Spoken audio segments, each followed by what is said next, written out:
Assalamualaikum warahmatullahi wabarakatuh. Mengawali hari-hari awal Ramadan, mari memasuki suasana tak biasa di Masjid Agung Keraton Buton yang sakral. Menjadi bagian utama Kesultanan Buton di Bau-Bau, Sulawesi Tenggara, masjid tua ini menjadi saksi perjalanan Islam di Buton. Banyak cerita di balik tempat ibadah yang di bulan puasa ini menjadi pusat kegiatan masyarakat Buton. Tapi benarkah ada lorong rahasia yang tersambung hingga ke Tanah Suci Mekah? Apa benar dari lubang rahasia itu pernah terdengar suara azan langsung dari Mekah? Jangan dulu berlalu, masih akan ada banyak keganjilan terjadi di sini. Dan jangan lupa subscribe, like, share, dan komen agar tak ada yang terasa ganjil di sekitar Anda.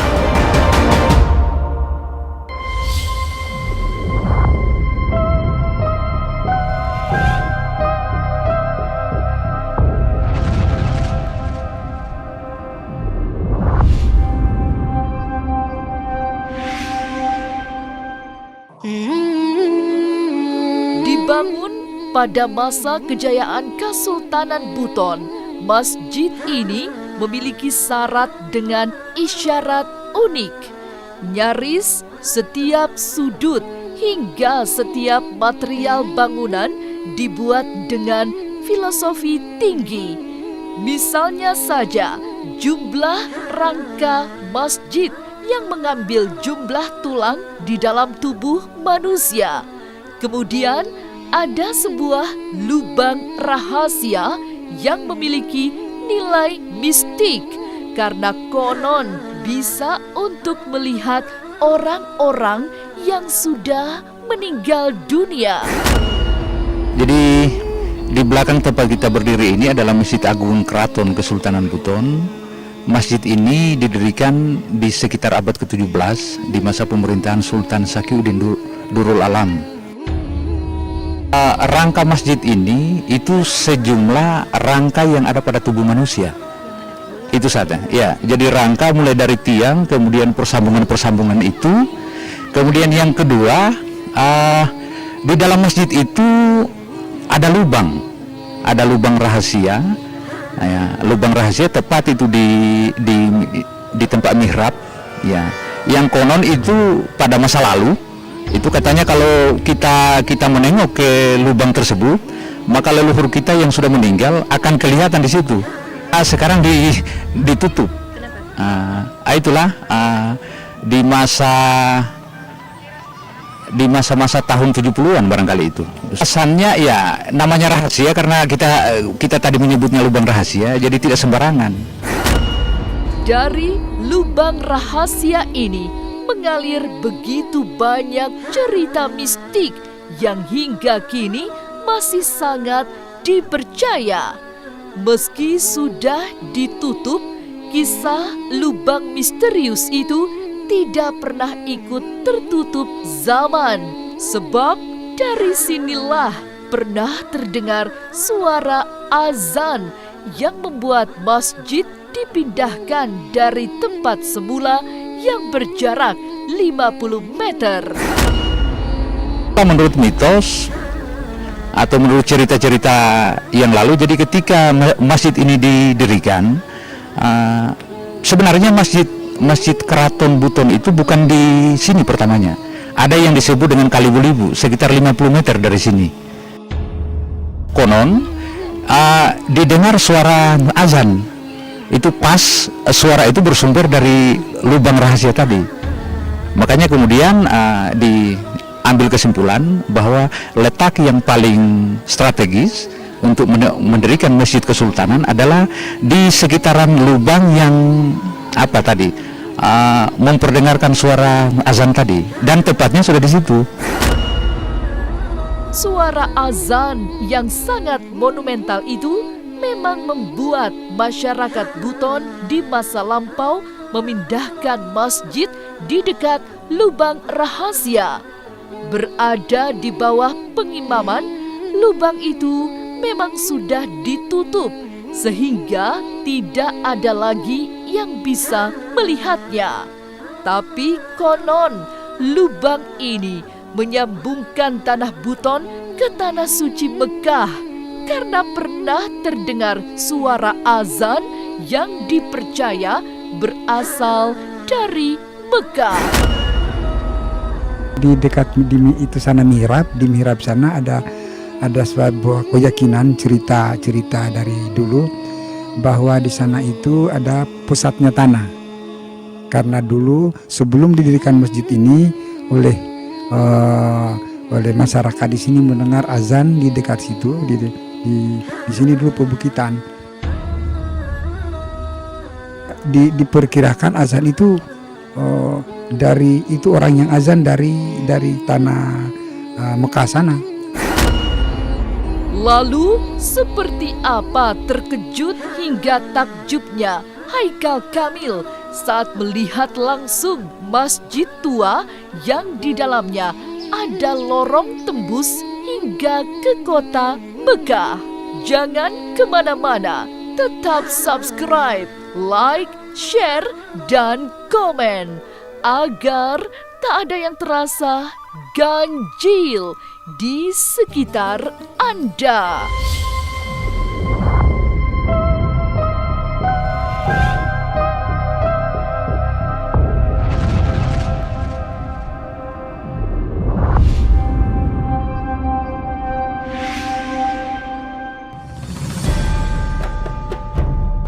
Masjid Agung Buton memang sangat erat kaitannya dengan eksistensi Kesultanan Buton. Di salah satu sudut masjid terdapat lubang yang tak kalah misterius. Lubang ini seolah menjadi legitimasi spiritual bagi semua calon Sultan Buton. Sebab sebelum dinobatkan, ia akan memasukkan sebelah kakinya di lubang tersebut. Ini adalah tempat pelantikan raja-raja dan sultan-sultan Buton yang dalam bahasa setempat itu disebut Batu Pepawa. Batu Pepawa itu merupakan batu yang berlubang berbentuk cekung. Jadi para sultan, para raja Buton dulu pengambilan sumpahnya dilaksanakan di sini dengan kaki dimasukkan sebelah ke dalam lubang, kemudian diputarkan payung kemuliaan. Di situlah sang raja atau sang sultan disumpah oleh perangkat adat. Karena ini awal kejadiannya itu berdasarkan sumber-sumber historiografi itu di sekitar akhir abad ke-13, yaitu erat kaitannya dengan sistem kepercayaan pada saat itu. Digunakan sejak Raja Buton pertama yang memerintah di sekitar tahun 1300-an itu. Lalu kemudian dia turun temurun menjadi salah satu simbol kenegaraan. Kenapa begitu? Karena di dalam pemahaman kepemimpinan Buton, bumi Buton ini dipandang sebagai personifikasi ibu. Jadi raja atau sultan itu dipandang sebagai anak yang baru lahir. Melalui sini memasuki masjid, dari sebuah sisi jamaah akan bertemu dengan pusara dengan ukuran yang sangat besar. Saat pertama datang ke masjid ini, tidak kurang Haikal Kamil terkejut tapi sekaligus takjub.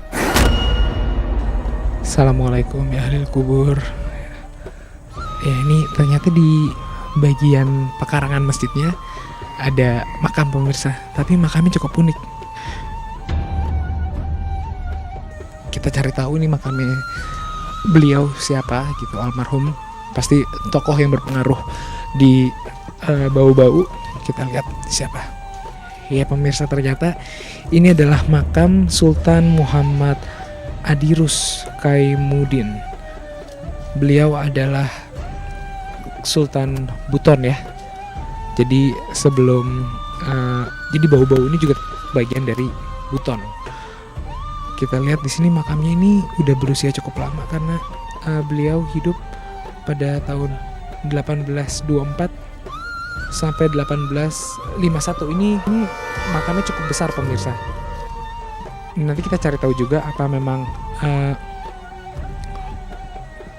beliau itu berbadan besar, almarhum itu berbadan besar, atau memang makam seorang raja itu memang harus berukuran besar. Aku juga kurang tahu persis. Coba kita lihat sisi-sisi lain dari masjid ini. Bismillah. Nah,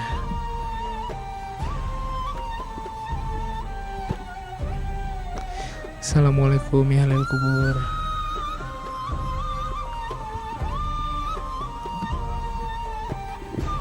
Ya pemirsa, jadi ternyata Masjid Kuba ini cukup unik ya, karena kanan kirinya itu diapit oleh makam-makam gitu. Sebenarnya kalau emang masjid-masjid zaman dahulu kala kalau nggak salah emang gitu ya. Jadi masjid pekarangan itu emang suka dibuat menjadi makam kalau nggak salah gitu. Kita lihat sekarang bagian depannya.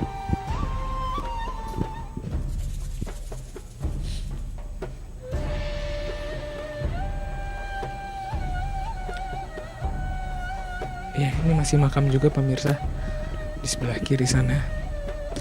Assalamualaikum ahlul kubur. Jadi Masjid Kuba ini kan semula di sini adalah kuburan ini. Ini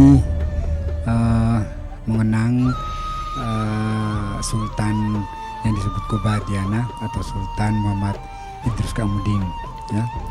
Jadi di sini disakralkan oleh masyarakat di sini, bahkan masyarakat luar juga banyak yang seringkali melaksanakan ritual-ritual ziarah di tempat sini ya. Lantas, apa saja keanehan-keanehan misterius yang sering terjadi di Masjid Agung Keraton Buton?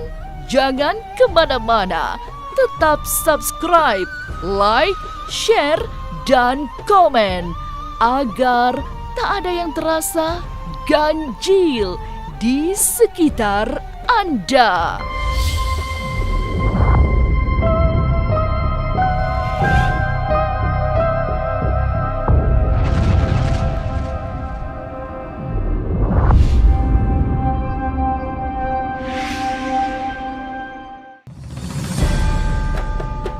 Meninggalkan pusara berukuran raksasa milik salah seorang Sultan Buton, Haikal Kamil beranjak ke sudut lain. Tapi ia tertarik pada tempayan air berwarna putih dengan gayung di atasnya. Agar tidak biasa, ada gentong di dalam masjid yang peruntukannya bukan untuk berwudu. Di bagian sisi masjid ini juga ada yang cukup unik karena ada gentong isinya air. Nggak tahu isinya apa, kita lihat yuk. Tadi kan di depan udah ada buat wudu ya, berarti ini fungsinya buat apa ya?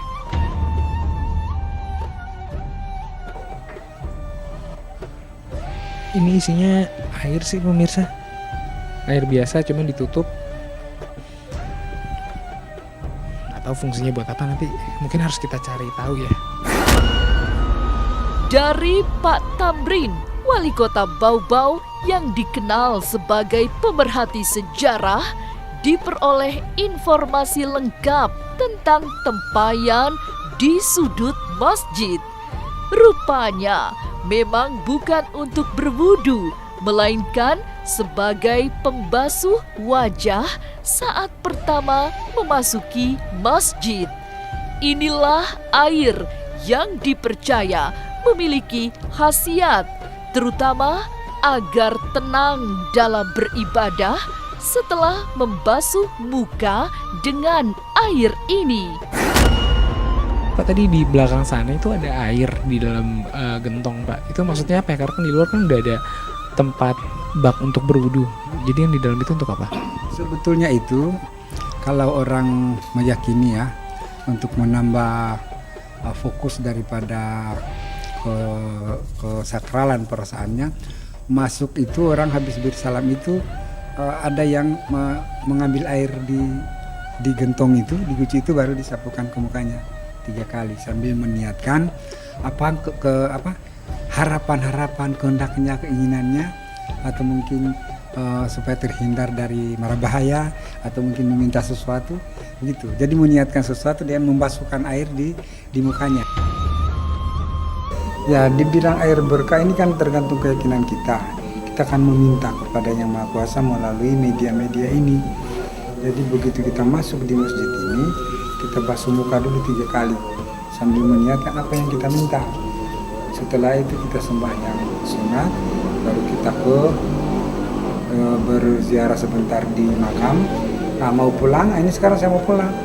Saya harus mengambil lagi air 3 kali sebagai ibaratnya sebuah akhir daripada suatu perjalanan doa kita. Nah, ini karena kalau pulangnya begini.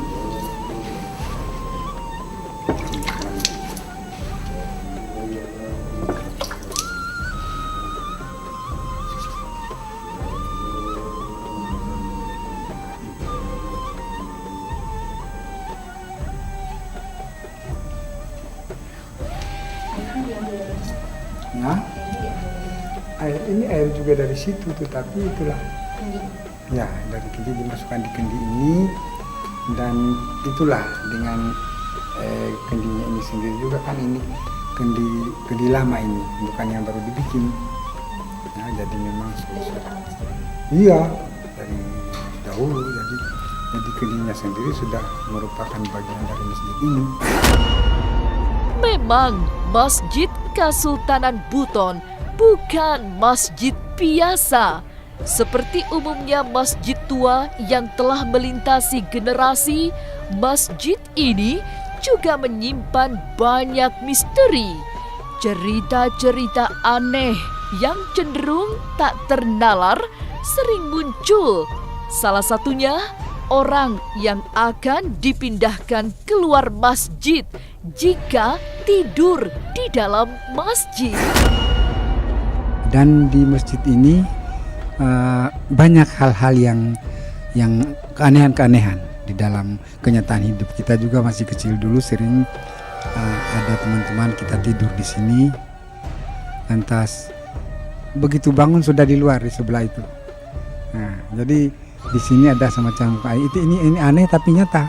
Pula dengan orang-orang yang biasa melakukan ziarah, orang-orang yang melakukan ziarah itu banyak penglihatan-penglihatan yang merupakan yang mereka dapat isyarat di dalam pandangan, dalam semacam dibilang mimpi juga bukan, dibilang juga ya semacam isyarat lah di dalam perenungannya yang memberi gambaran bagi masa depan, apakah karirnya ataukah pekerjaannya ya.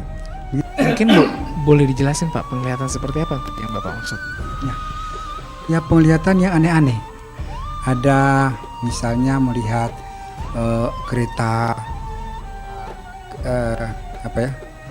kereta kesultanan itu, kereta kencana itu. Itu berarti mengisyaratkan akan ada sesuatu berkah yang didapatkannya.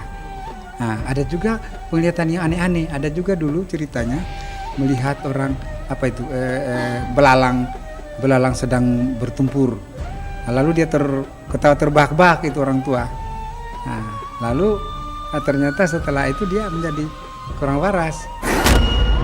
Masjid Agung Keraton Buton memang menjadi kekayaan, bukan hanya budaya, tapi sejarah yang membanggakan bagi masyarakat Buton.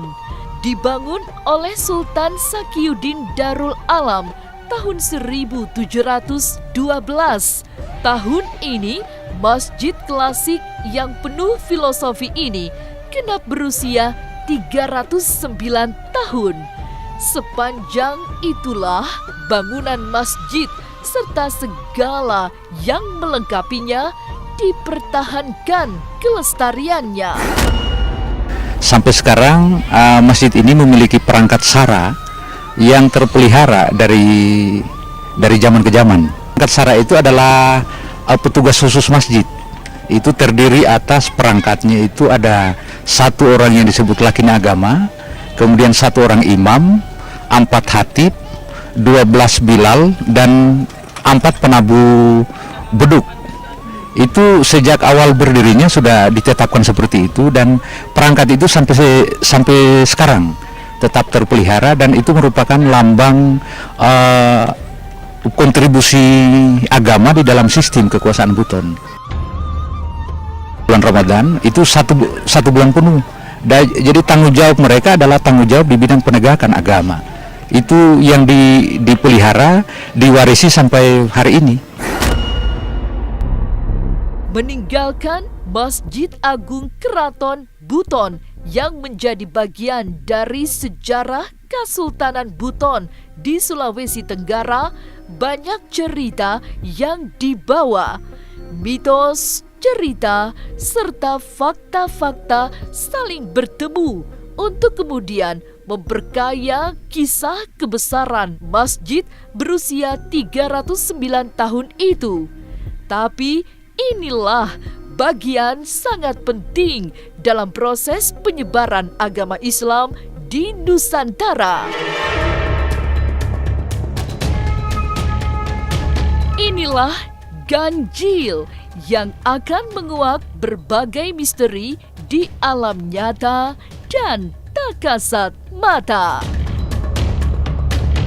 Selamat menjalankan ibadah puasa.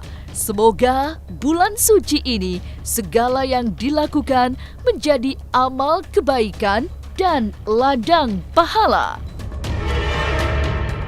Sampai jumpa pada episode selanjutnya dengan kisah-kisah ganjil setiap hari Senin, Kamis, dan Jumat pukul 5 sore. Tapi sebelumnya jangan lupa subscribe, like, share, dan komen agar tak ada yang terasa ganjil di sekitar Anda.